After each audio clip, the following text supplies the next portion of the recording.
হুগলি জেলার গুপ্তিপাড়ায় আছে মহাশ্মশান। মানুষের শেষ যাত্রার সাক্ষী থাকে এই মহাশ্মশান মহাভাঙ্গনে তলিয়ে যাবে না তো আশঙ্কায় স্থানীয় বাসিন্দারা। আজ আমরা গুপ্তিপাড়া মহাশ্মশানের গল্প তুলে ধরতে হাজির হয়েছিলাম গুপ্তিপাড়ায়। বর্ষা আসছে তাই চিন্তায় প্রশাসন থেকে বহু এলাকার মানুষ। শুধু গুপ্তিপাড়া বা হুগলি জেলা নয়, কালনা, বর্ধমান, শান্তিপুর, তাদের এলাকার চুল্লি খারাপ হলে এই কাঠের চুলেই তাদের একমাত্র সম্বল, সেটা বলার অপেক্ষা রাখে না। গঙ্গার এপার থেকে ওপার নৌকায় চেপেও শেষকৃত্য সম্পন্ন করতে চলে আসে এপারে। সেই শ্মশ শেষ রক্ষা করা যাবে তো না, গঙ্গার ভাঙ্গনে সবকিছু তলিয়ে যাবে, সময় বলবে।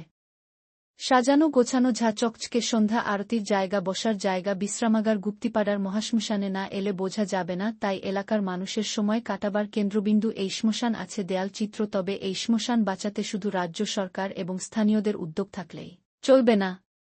গঙ্গা ভাঙ্গন রোধে স্থায়ী ব্যবস্থা করতেই হবে। তা না হলে একদিন হয়তো এই মহাশ্মশান আর দেখা যাবে না, মানুষের শেষ যাত্রার সাক্ষী নিজেই শেষ হয়ে যাবে।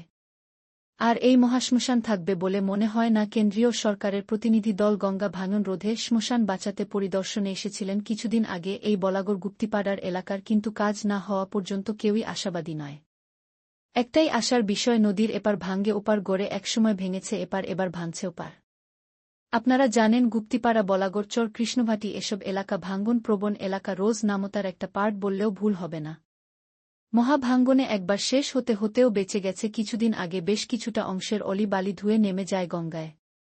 বোল্ডার, খাঁচা মাটির বস্তা, ভাঙ্গা ইট দিয়ে পুরো পাট প্রশাসন ও স্থানীয় বাসিন্দাদের প্রচেষ্টার সাময়িকভাবে রোখা গেলেও সামনে বর্ষা আসছে। শেষ যাত্রার আশ্রয়স্থল গঙ্গায় শেষ যাত্রায় তলিয়ে যাবে না তো সেই চিন্তায় দিন গুনছে এলাকা ছাড়াও অন্য জেলার